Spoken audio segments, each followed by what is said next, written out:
And it sounds like in the very beginning, you had to get pretty scrappy and in some ways brute force go to market in those very early days of building OpenPhone.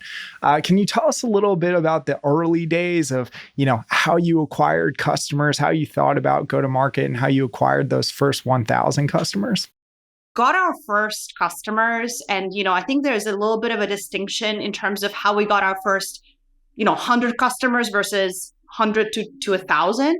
But in terms of like the first 100 customers, I could probably name each one of them because I probably still remember most. It was very much unscalable, one-to-one, possibly more sales than marketing. But something that we did really was because we did not have any money. So all the things we could do were like the free ways to get customers, right? So I joined over 60 Facebook groups, and basically, I thought, hey, we have a great product for all kinds of businesses, all kinds of entrepreneurs, and I thought, let me just join a ton of Facebook groups and see if maybe in some this would be more relevant versus others. So I did that. I also posted on a bunch of subreddits, and now looking back, it obviously again not very scalable.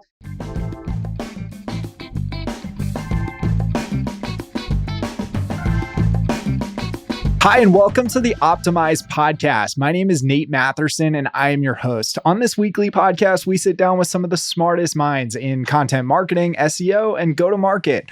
Our goal is to give you perspective and insights on what's moving the needle. Today, I'm thrilled to sit down with Daryna Kulya.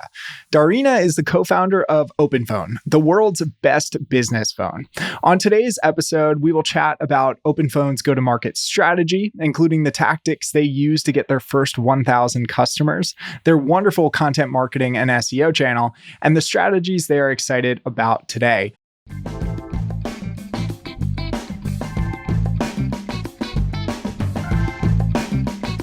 Thanks for listening to this week's episode of the Optimize podcast. It's brought to you by Positional. If you don't know by now, my name's Nate, and I'm one of the co-founders of Positional.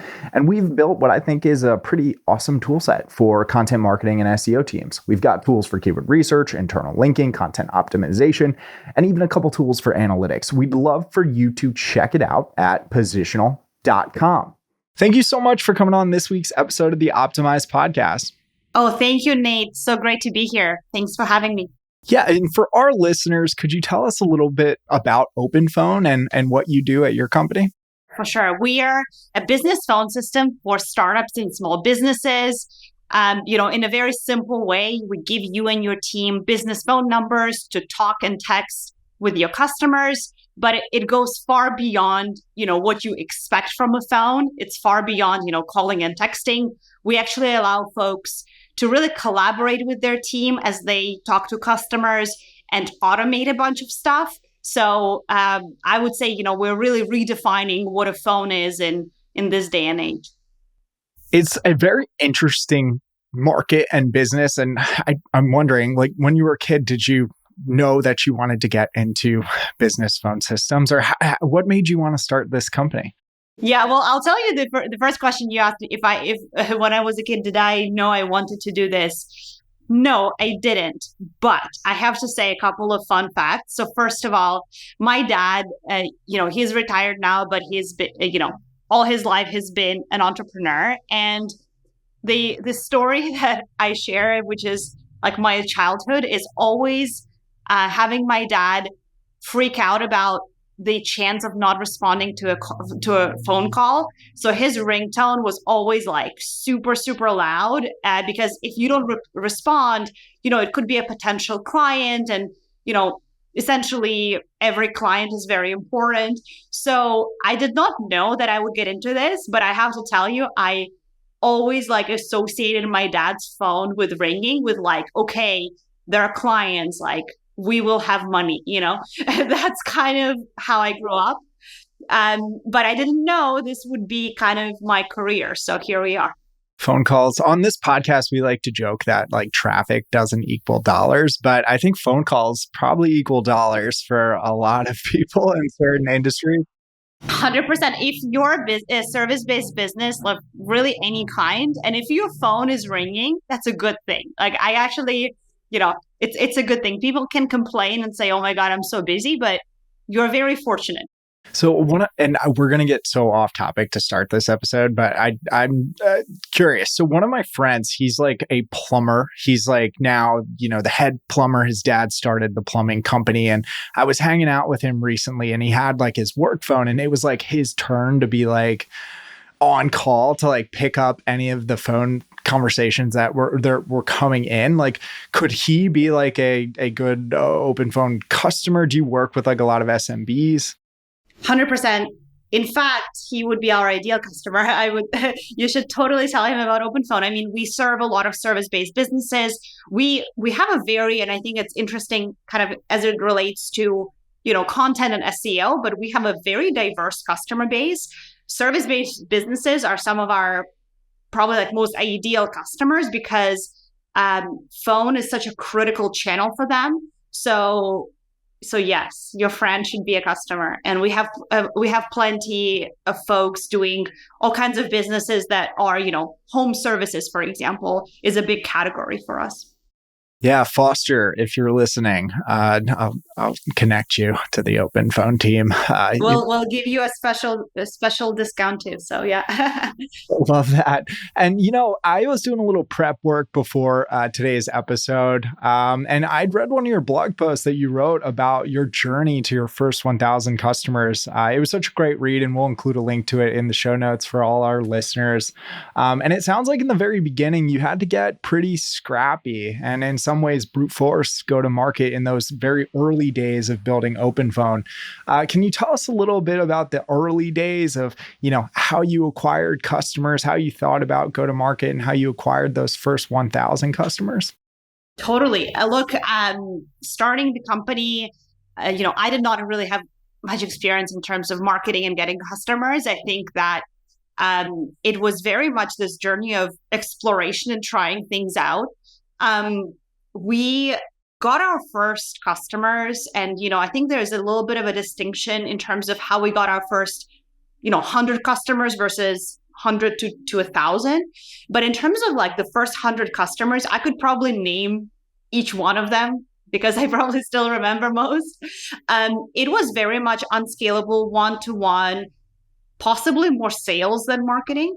But something that we did really was because we did not have any money. So all the things we could do were like the free ways to get customers, right? So I joined over 60 Facebook groups, and basically I thought, hey, we have a great product for all kinds of businesses, all kinds of entrepreneurs, and I thought, let me just join a ton of Facebook groups and see if maybe in some this would be more relevant versus others. So I did that. I also posted on a bunch of subreddits.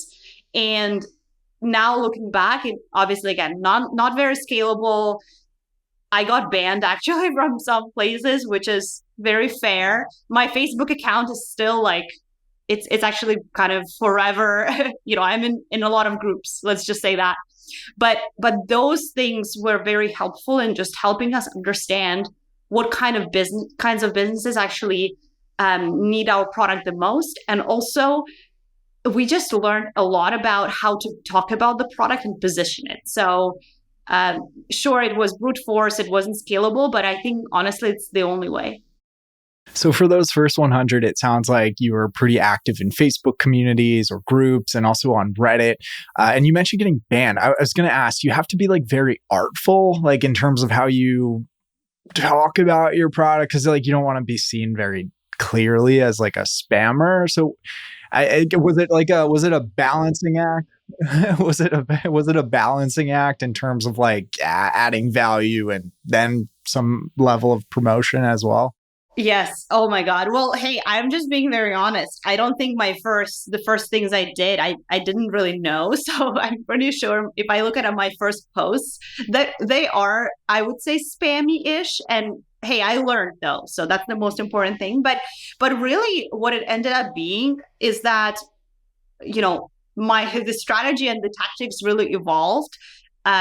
the more successful kind of posts or attempts were really less about kind of our product and more about the problem. So I think initially when I joined a bunch of groups, it was kind of like, hey, here's what we're working on. Like, do you want to sign up for our free beta? Here's the link. And of course, that's like spammy, not great.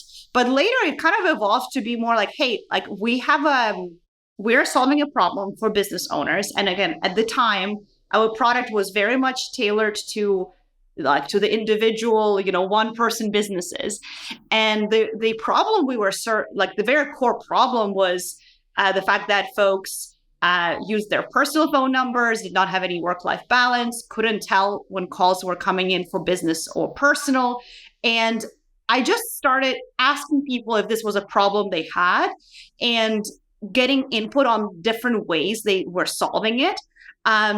So when I kind of evolved from, hey, here's a product, do you want to sign up, to, hey, is anyone here dealing with this problem? Like, what are the ways you've solved it? Is it a big deal? Is it not a big deal? What are the services you've tried?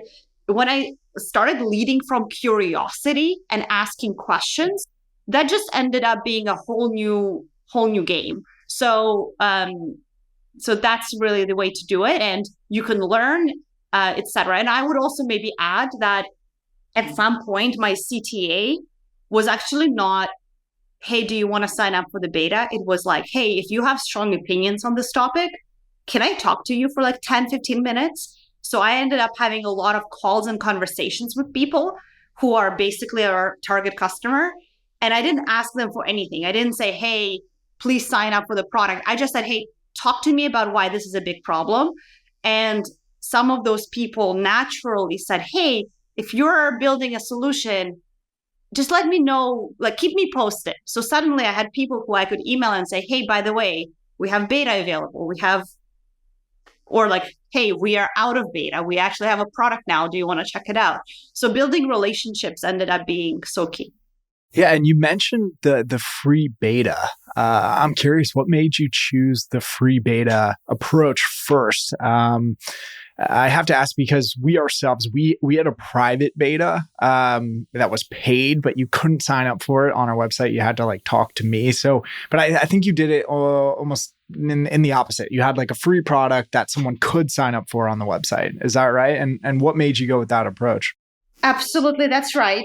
What made us go with that approach? Well, so first of all, I think that that's a very good question, because I'm also, part of me is like trying to remember sort of the state of mind we were in when we were starting. And frankly, I think it was really the idea, the reason for it was wanting to get a lot of data. So because our product, it still is, a fairly low amount you pay per user. We're not an enterprise solution. We're a very high volume, high velocity type of, a business model. So we really just wanted to have more, honestly, we wanted to learn more from more people. And that was kind of the idea of like, hey, if you're someone who needs a solution, and we just felt in the earlier days, we were just starting to build a product. Frankly, as founders, we didn't really feel comfortable charging. Now, I'll tell you why it's a mistake, but I think I'll just be lying if I don't say that was a part of it too. As founders, we kind of just felt like the product wasn't ready for us to feel very good about, charging. But at some point, which we got advice from a YC partner on this, by the way, we did YC office hours. Prior to getting into YC, there was an opportunity to do office hours, and we talked to a YC partner, Yuri, actually. So he gets all the credit here. It wasn't like a formal interview. It was more of just like meet and greet. And we talked about what we're building, and he asked why we're not charging yet. And me and my co-founder, we looked at each other. We're like, yeah, we probably should be charging. So after a couple of months in this free beta, we just decided like, hey, the product is good enough now. It's time to charge. And that was when we learned the most. But hindsight is 2020. So, well, now I have to ask, what did you learn when you started charging folks to use the product? that vast majority of people who were using it for free were not our ideal customers. Like so many people. I mean, for a lot of people. So again, it's kind of like in hindsight, maybe what you did was the right thing to do, right? Because you could immediately get that feedback because your beta wasn't open and you were kind of, people who were in your beta were like really committed to being there. Again, we chose a different approach. But the moment basically the product became not a free product, there was a very immediate kind of, I don't want to say a shift, but first of all, the level of feedback we were getting was actually better. There was less feedback because maybe there are less people, but people who are paying you, they're very, very passionate about the feedback they have. So that was very high signal. And also, we could maybe just have a better sense of what are the features that people are actually kind of like paying for versus, oh, it would be nice if you had this thing. So high signal of feedback was happening. And it was kind of like night and day because I now wish, again, we could have done things differently. But I do want to maybe mention one thing that is a very actionable, maybe if anyone who's watching or listening can relate to this. The one mistake we made is the moment we started charging for the product, we had a bunch of people on free beta. Some of them converted, some of them didn't. We gave people, by the way, plenty of time. We didn't want to like switch everyone right away. Turn off their numbers. Yeah, well, those people who became paying customers, there were enough of those people. We actually should have done a very deep survey or something to really understand what those people had in common. But also people who did not become paying customers, we should have actually surveyed those people to understand why not. And we should have gotten more data. I think that's like something I would have done differently. But we were a little bit overwhelmed, to be honest, because around that time we got accepted to YC. There were all these things we had to do. So we were just like, I was doing customer support. It was a very hectic time. But I think that one mistake I see, and like we made the same mistake, feel like we just could have gotten useful data right away and made probably better decisions faster. And that makes sense. I feel like I agree with you that there would be a lot more noise in terms of like feedback, and it might be harder to get through versus just collecting feedback from folks who are willing to pay for the product, and or like you said, more direct feedback as to why folks might not be willing to pay for the product. And that's one of the things I feel like I struggle with. Like and I'm sure you get like a lot of product suggestions and feedback, and like you have to like roll your eyes at like half of them to say like, yeah, that's just something we're not going to do.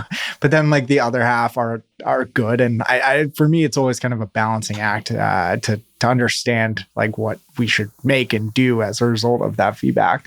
But you mentioned that, going from 100 customers to 1,000 customers was a different experience. And in that article that you wrote, you mentioned that that press was an important strategy for you, or at least it was pretty helpful in terms of acquiring customers. Did that happen in that phase between like 100 to 1,000? Is that where like press started to become more important for you guys? For sure, it happened. It definitely helped. I mean, 100% helped there. I think the reason why, so first of all, the difference to me in terms of kind of the way that we landed our first 100 customers versus 100 to 1,000, I think first 100 was like very much sales and one-on-one. But I think from 100 to 1,000, you really just can't do that. I can tell you, I can recognize everyone who was our first 100 customers, but beyond that, I kind of physically don't remember. Kind of, it's just kind of like you start scaling. So really, between 100 and 1,000, it becomes more like marketing, less like sales. And I think that in terms of press and the way it helped was really two things, right? The first piece was we are the kind of product that has a pretty we're not very niche, right? We serve all kinds of businesses. So when TechCrunch writes about us, or we launch on Product Hunt, for example, because we also serve a good number of startups, we get in front of the audience that can really relate to what we're doing. So if we were more niche and more kind of narrow in terms of what we're doing, perhaps it wouldn't be wouldn't have that big of a lift. The second piece for us was actually interesting, is that press and again, like for example, getting picked up by TechCrunch as an example, I think is also less about purely net new people. I think it's also about building trust with prospects and people who are considering using you but aren't using you yet. So for our category of a product, we are a business phone solution. If you're a company using us, you want to make sure we're going to stick around. We have funding. We're not going to just shut down. Like, you want to rely on a service and make sure it has longevity. So anything we can do in that regard just helps people really kind of build trust and say, hey, like, here are the people who are building this product. I see who they are. They're not like hiding or anything. They have some level of funding or whatever. I can trust them with my business. So I think that's a second piece that's equally important, if not more important. Yeah, you mentioned building trust a few times in that piece of content. And it sounds like press was important in that, reassuring potential customers that you were going to continue to exist. But I also think you mentioned that fantastic customer support, being very hands-on with them was also quite important in terms of building trust. Is that right? So many things around it is about building trust. Of course, like press helps.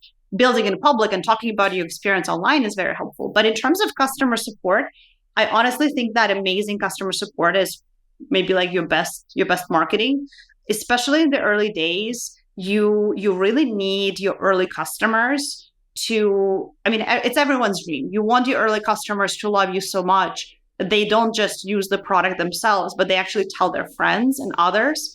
And the only way you can do that is, of course, by delivering an amazing product. But I think that customer support is a part of that experience. So, but naturally, look, here's the other thing. We were like thinking back to that time. We just got into YC. We just received, back in the day, YC gave you less money. So we had very little money. We couldn't really afford to hire yet. We didn't know what we needed to hire. So like, I was doing all customer support. And as a person who is like super passionate about the product, like every customer support interaction for me was a chance to not just help the customer, but like, I was like, how can I help the customer, impress the customer? How can I like over deliver for every single customer? That's how I approached it. I also could afford to do that because we didn't have many customers. So I just think like customer support looks so different at that time. You basically just like have to make things remarkable for them through sheer passion. Yeah, with our business, I would say we're kind of in that phase now. Like I've got something like 200 customer Slack channels set up, and I'm the one who does all of our customer support. And I agree with you that like very, active and helpful customer support is a marketing tactic, because then those folks tend to tell other folks that they had such a great experience with Nate and Positional, and they're here to help. Interesting tidbit for you, by the way, which is, I'll just mention, you can, this is like, I'm going off the rails here. You feel free to edit this out if you want.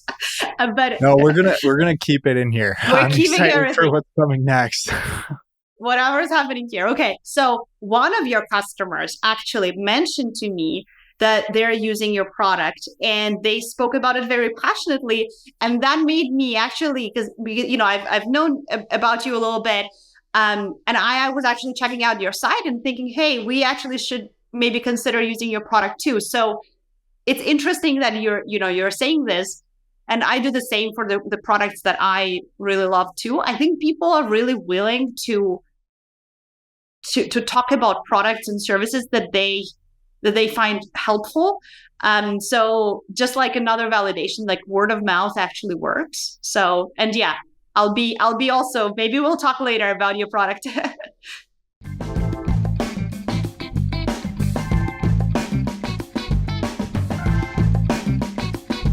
And now just a quick word from one of our sponsors, actually our only sponsor, that is Positional.com. Positional has what I think is an awesome tool set for content marketers. We've got everything you need to take you from start to finish and help you scale this channel, as I've done over the last 11 years of my career. We'd love for you to check it out at Positional.com. I do want to talk about word of mouth, and we're kind of skipping around the outline a little bit because I had a question here about word of mouth.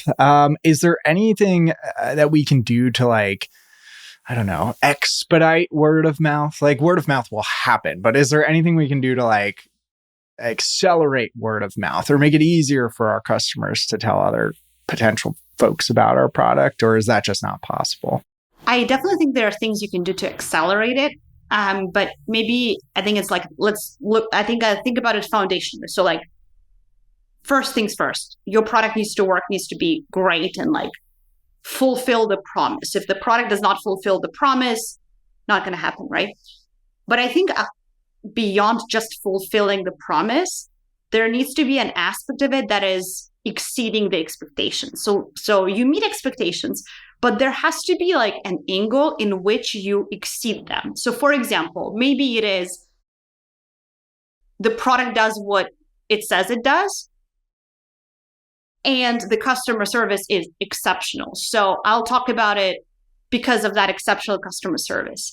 Or maybe the product itself is a 10x product and every other product in the space is just very bare bones. So I'll talk about it because of that.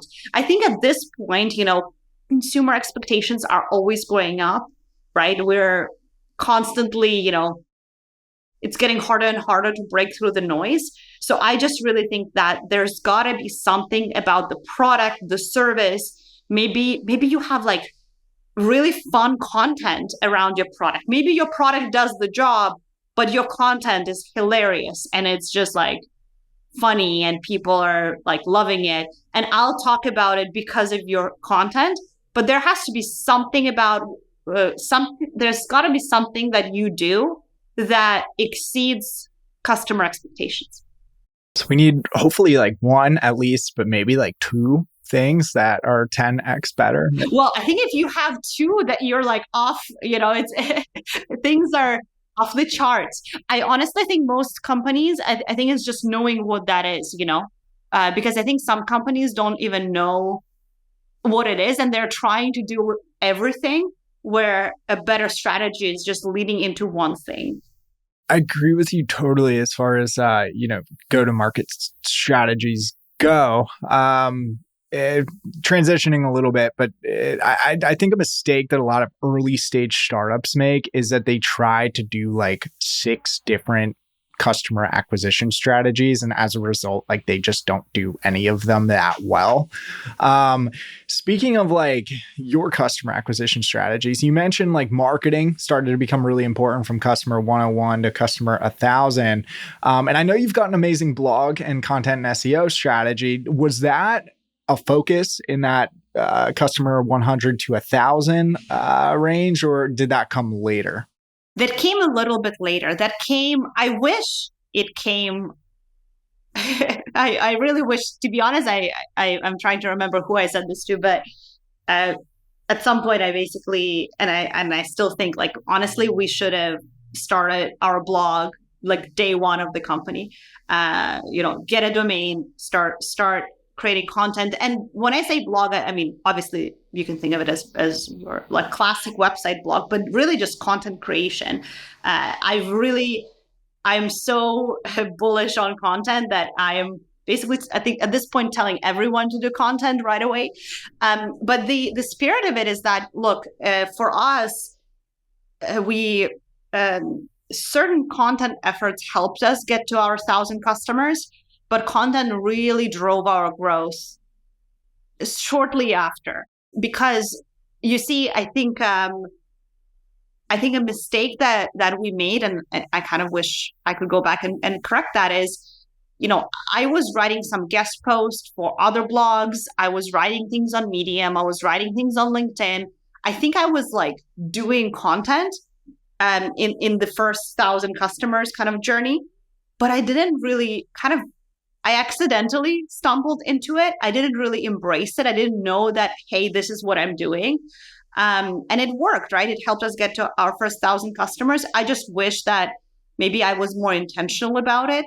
The truth is, like, for our kind of product, there are existing, you don't have to convince businesses that they need a business phone. There's a lot of demand for this category online. So we really should have immediately said, okay, we want all of that authority on our website. We don't want to be on Medium. I mean, maybe we want to be on Medium too, but like it should not be on Medium. It should be like on openphone.com.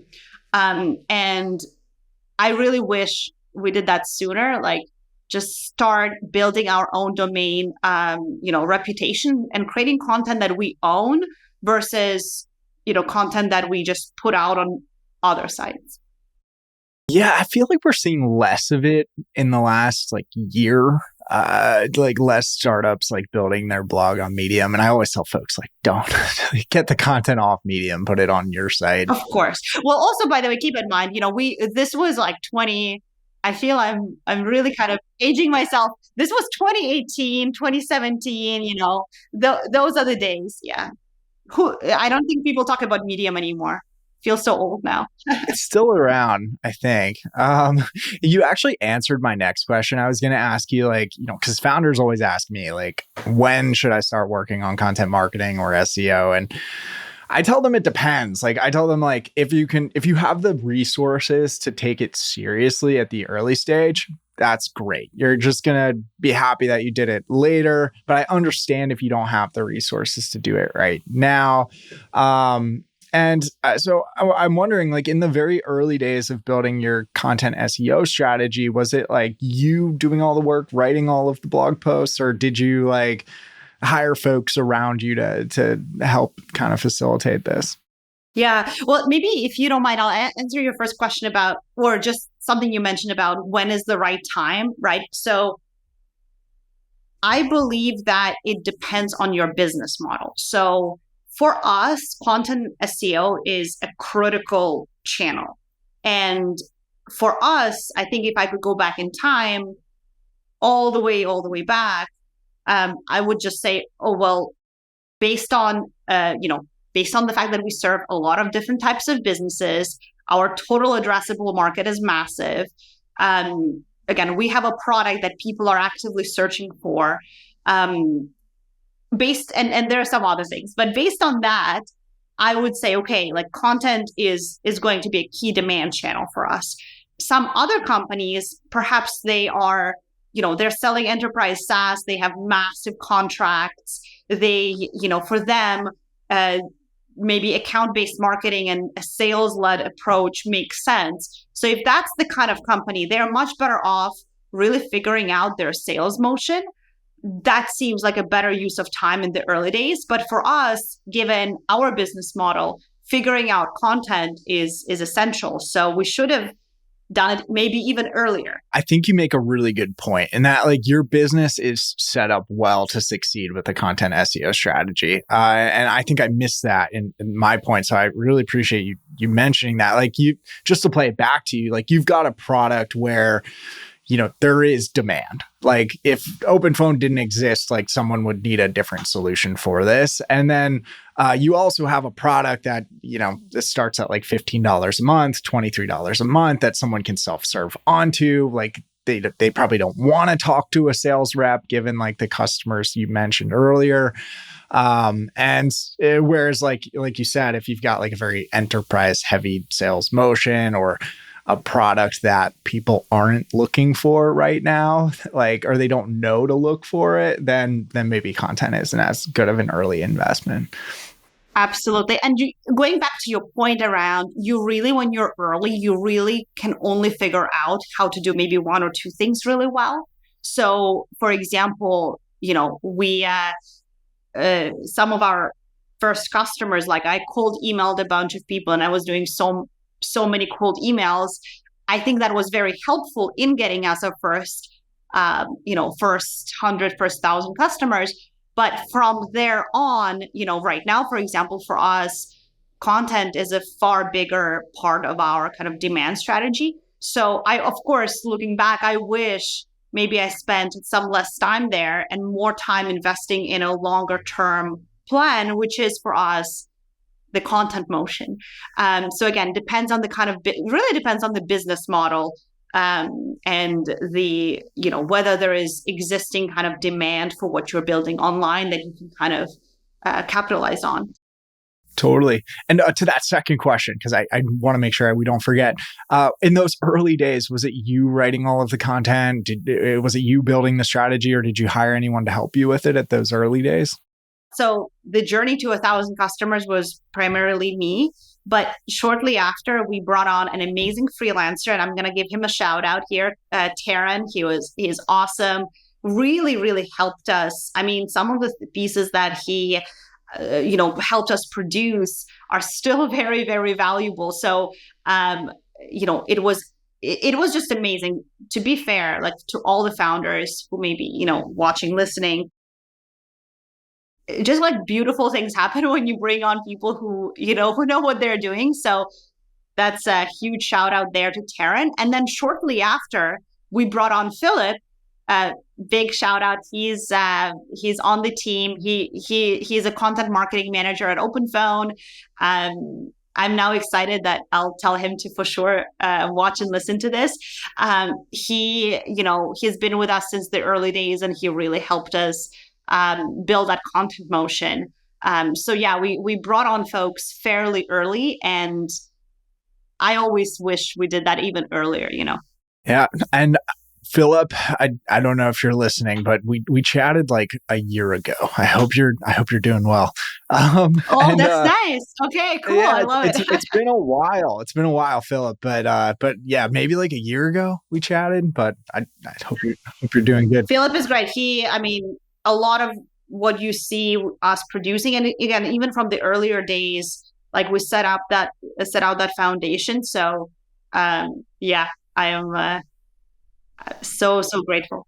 I was doing a little more digging, and I saw that like it looks like you do a very good job of hitting like those different stages of the funnel with the content that you create.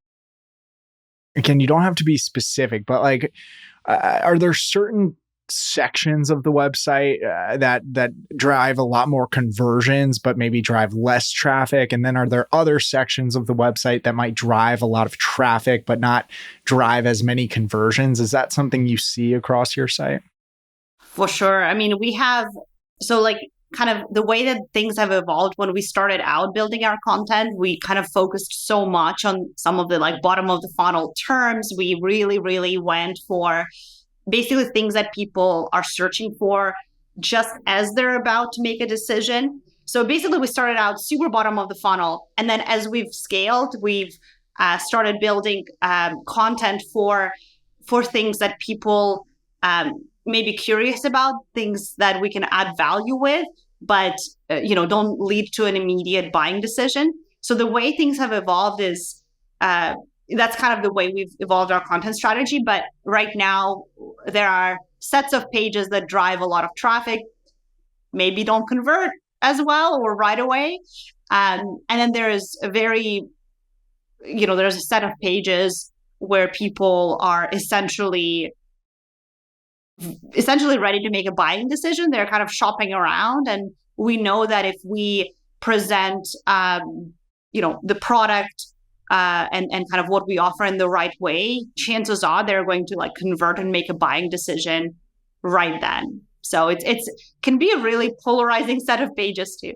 Yeah, I've always found there's certain pages on the site where it feels like you're trying to like squeeze a rock, and like you just can't drive that many conversions from them if they're like very like evergreen or like top of the funnel pages, whereas like the bottom of the funnel pages that serve keywords like best tools, best software alternatives, things like that, those are always like gonna be a lot higher converting. Maybe I can give you an example if it helps. So here's an example which is maybe a fun one, because you're a YC company too. So we published our YC application, and anytime the new batch, basically anytime it's application season, we get a ton of traffic for people searching for YC application, because we published ours, we published the video, it's all out there.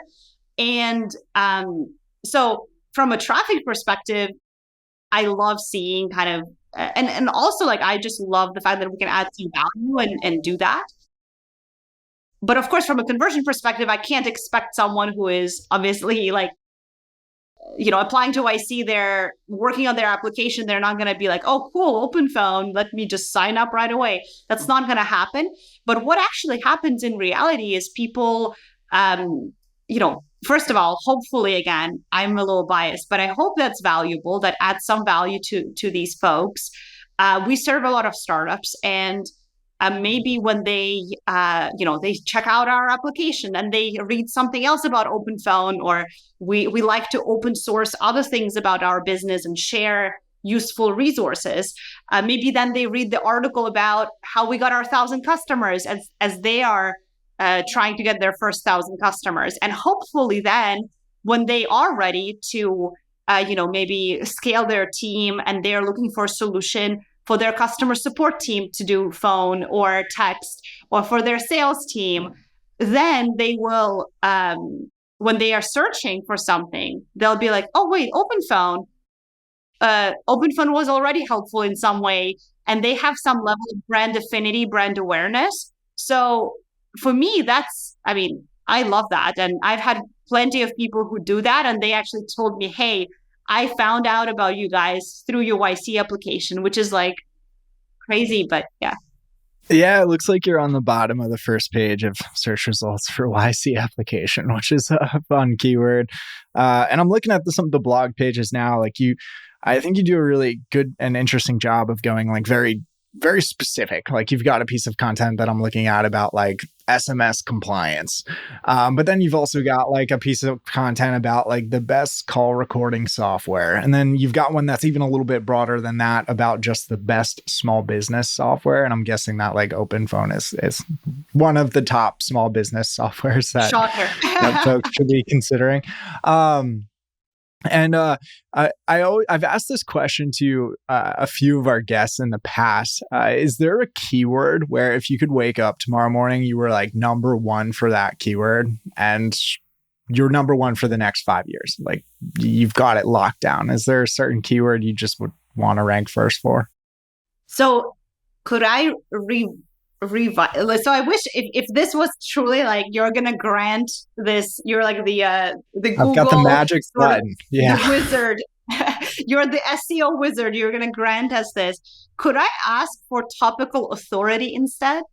So I would want to ask for, of course, right? Like, my direct answer would be business phone system. That would be my answer. But I wish, like if I could ask for that wish, please grant us better topical authority on business phone system, because that hopefully helps us rank for more keywords that are around that topic. So that would be my answer. It's a great keyword and also a good point for all the listeners just getting started in building out an SEO channel. Topical authority is this, it's kind of SEO jargon, and you can't really quantify it. It's more, it's like a way to describe how like Google views your website as a very trusted source of information on a given topic area. And you do that with content. You can also do that with backlinks, as some people would argue. Well, you see, I'm trying to speak the language. I know you have a lot of SEO folks probably listening and content folks listening to this. I'm trying to like blend in and be like, hey, I get the jargon. This is a fun hybrid episode because we're talking a little bit about SEO, but we're also talking about like, go to market and your story more broadly. And we've done like 60 plus episodes just about SEO. So like these types of conversations, I'm having a lot of fun with this. Oh, thank you. Yeah, no, we can, we don't have to just talk about SEO. I'm sure we could, but there's a few other non-SEO questions I want to ask. OpenPhone, it's like a fairly mature company now. I think you've raised like a Series B. How are you thinking about growth and go to market in, let's say, the next 12 to 24 months, being in your shoes today? We definitely want to continue investing and kind of have our content motion evolve. I think that one of the big things that's top of mind for us is really going outside of that just pure bottom of the funnel focus. I think we've done a good job there, but as the company is as we are maturing as a company, and we also, I think, have more confidence in who we are as a company, frankly, we are excited to invest more in brand, and really kind of go stronger in terms of the areas where we can really build brand affinity. I shared that example about people finding our YC application, hopefully finding it useful and like creating that, positive brand association. I think we want to do more there. So I think high level, more investment in brand, more investment in kind of top of the funnel stuff. That's where we want to go over the course of the next little while. And of course, like, we're still doing, paid marketing and a bunch of other stuff. But I think the difference between what we are willing to do now is, given we're further along, brand just becomes something that we are able to invest in more, versus before we kind of had to rely on a more short-term investment. Yeah, well, to your point earlier, content can also be a brand building exercise. Like, even if someone doesn't convert today from that piece of content about SMS compliance, like they've been on OpenPhone before. So like the next time they see your ad or you hit them with like an outbound email, like they're going to have heard of your business at least once. And then as far as like brand building goes, not focusing on content, are those like things like billboards or like sponsoring a sports team? Like, how do you go about investing in brand? I wish. Hey, if my favorite team is Toronto Raptors, NBA. So if anyone's listening, no, just kidding. Hey, I can. I have dreams here. In terms of, I think frankly, a lot of it is going to be around content. We're not yet going that crazy, but hey, you never know.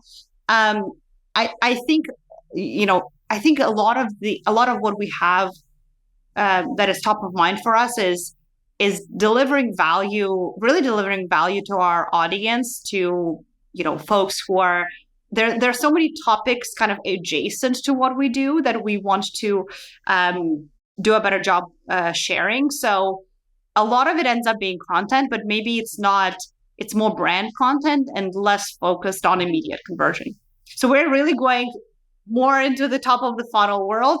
And also, by the way, it's going to be a lot more video. So that's a big one.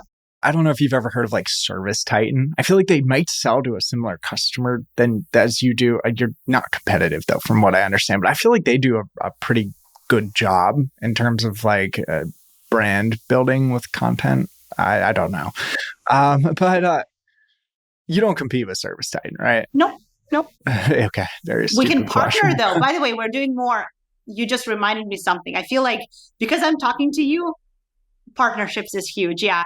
I'm talking to you and we are, obviously, I know we're talking about more than just content, but because for some reason I'm associating you with content and SEO, I'm only talking about content SEO, but we're investing so much into partnerships. In fact, we also, by the way, have a big, exciting launch coming up in October. So I can't really share too much, but partnerships are really big for us this year and beyond. Well, that is exciting. And in October, I will definitely retweet or reshare your LinkedIn announcement. Yeah, stay tuned. More to come. And, I have one more question before we get to the lightning round. Does that sound good? Love it. Yeah. It's on hiring. Startups, I feel like often struggle to make those like early, like go to market and growth marketing hires. Is there like one thing or two things that you look for when like interviewing a candidate for like a go to market or growth role? Yeah, I think that the biggest learning I've had, and really something that especially is important early on, you want people who really, really love what you're doing. I think that over indexing on drive and curiosity is important. You essentially want people who will, especially for go-to-market roles where, marketing in particular, you want folks who can get truly, truly excited about the problem you're solving, your customer base, and of course the product. So I think if I were to give one piece of advice, if there's one thing I learned, is to really, really, I would over-index there because look, there's tons of talented, amazing people out there, and many people who can, kind of who have the skills you're looking for. But when you're early, you're not just looking for someone who has the skills. You're really looking for someone who has the drive to figure things out, because things are not always what they seem. So you think you need someone with the skill set, but maybe the skill set is slightly different. So you want someone who can actually be excited enough to even like pivot their role a bit to adapt to what the business needs. And yeah, you really need that drive and curiosity, especially when you're early. This has been so much fun. And I've got 3 lightning round questions. Does that sound good? Love it. Let's do it. The first is, I feel like very recently I saw that you were hiring for like an SEO role on LinkedIn. Are you still hiring for that position? We are, absolutely. Depending on when this goes out, we're actively interviewing folks. Probably about like 3 weeks. So for any of our listeners, a lot of people who do SEO full time, they should find an application to that job posting on OpenPhone's website. Oh, absolutely. Please do. People can ping me too, but of course we have it's on our careers page. Cool. And you've got a podcast now, right? Tell us about that. Yes. Hey, I am nowhere near the kind of the number of episodes you've done. I'm still very new. I should ask you for advice here, but look, we're experimenting, talking about brand awareness and trying new channels. We just started a podcast called Co-Founder of OpenPhone. It's really about telling stories and learning from other founders in the trenches of building a company. People can check it out. It's on YouTube, Spotify, etc. It's very early, but I'm learning a lot. It's a lot harder than it seems. That's my learning. It is hard. It's hard to be a host and to be a guest. I'm still figuring it out as we go, but I found that it's a little bit like SEO. Like nobody listens to like the first, 20 episodes, but then you'll hit like certain inflection points where all of the sudden things will start to scale faster. And then what happens is people will actually go back and listen to those like first 20 episodes that you did that nobody originally listened to. Same like with your first 20 blog posts. But yeah, Founder to Founder. I'll definitely be checking that out this weekend. Thank you. Oh my God. Thank you so much. But I hope I'm being a good guest, by the way. I think that trying this out, it's actually gives me very different level of empathy for what you do. So I'm just like sitting here being like, I hope I'm a good guest. You know what's harder than podcasting, in my opinion, is creating YouTube videos. You mentioned videos earlier. Are those YouTube videos? Well, look, we have just such a wide, there is a spoiler alert. There is like one sort of YouTube style video I'm going to try and see how it goes. But yeah, some of it is that. To be honest, I think all video is hard because, and maybe it just depends on the person and like, it's just a difficult medium to get right. So yeah, we're also doing some like tutorials and various kind of product videos. Yeah, I'm really big on video. So just experimenting with all kinds of formats. Totally. Yeah. I would much rather personally write like 15 blog posts than to film 5 YouTube videos. It's just so hard for me, at least. My last question is, how can our listeners learn more about OpenPhone? For sure. OpenPhone.com is we have obviously OpenPhone. If they're interested in checking out the product, please, just go on our website. But in terms of our content, I mentioned Founder to Founder, which is a new podcast we just launched. We have our blog.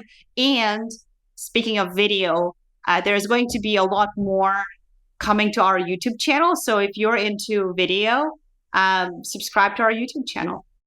I'll include links to the new podcast, Founder to Founder, as well as the OpenPhone site. So you've built at least one backlink today. Oh my God. The team is going to be so thrilled. Like, yay, backlinks. Yeah. We're not the highest domain authority website, but every link counts. Anyways, thank you so much for coming on this week's episode of the Optimize podcast. Thank you so much for having me. This was so much fun.